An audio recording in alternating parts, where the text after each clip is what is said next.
I don't know how to start my video. Hello. Hi. Hello. I'm back for more trips and travels. I'm back, bitches.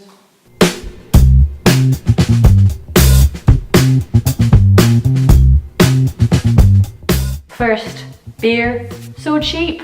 Felt right at home. There's a massive park right in the city center called Teri, which is immense. To see the full extent of the park, we went biking around it, and I learned one thing: I'm just terrible at cycling.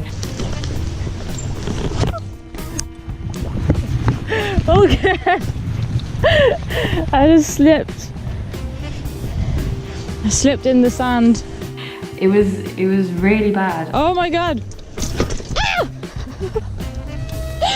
I thought I was gonna lose my bag. Ah! Oh my god! But I did it. We went around the park with our little bicycles, and it was really nice. If I have one tip about cycling, is that if you rent bicycles, sometimes they will charge you for the entire day when you don't need to be charged for the entire day. We just used Mobike. They're black and orange bicycles that you can find all over the city and that you can rent with an app. And in total, it cost us $4.70 for about 3 hours. So it's a lot better than paying a tenner for a full day you're not gonna use. We were really lucky because we went to Berlin during the Festival of Lights. And I think it's a weekend, maybe a little bit more than a weekend, where there's loads of installations around the city projecting light shows on huge monuments like the Opera or I think the Cathedral, and there was also the Brandenburg Gate.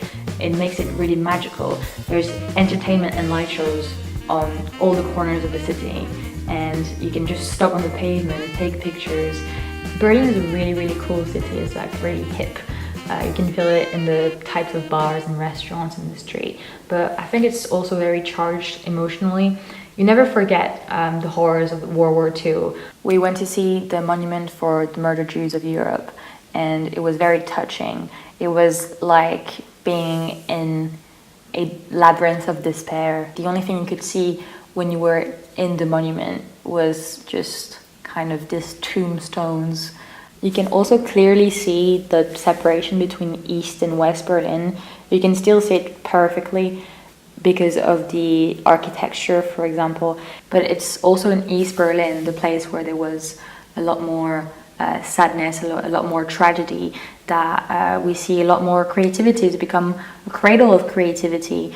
The wall there in the East Side Gallery, the longest stretch of the wall of Berlin that still exists, is completely painted on both sides, one with graffiti and one with more traditional painting. And it's really good to see that all this pain turn into something good and something beautiful. In East Berlin, you have all the clubs, all the bars, all the funky clubs, all the techno clubs. They're all in East Berlin. There is a really good area that you should definitely visit called Raw.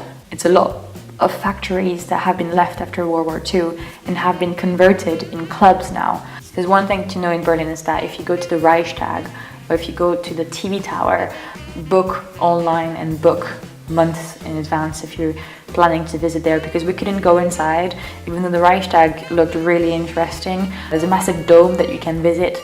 We really wanted to visit it, but we hadn't booked and there was no availability, so we just had to abandon the idea. It's the same for the TV tower. Berlin was extraordinary. I really advise you to go, especially if you're a person who loves music, who loves art, who's really passionate about history. Berlin is the place for you, and I really advise you to go.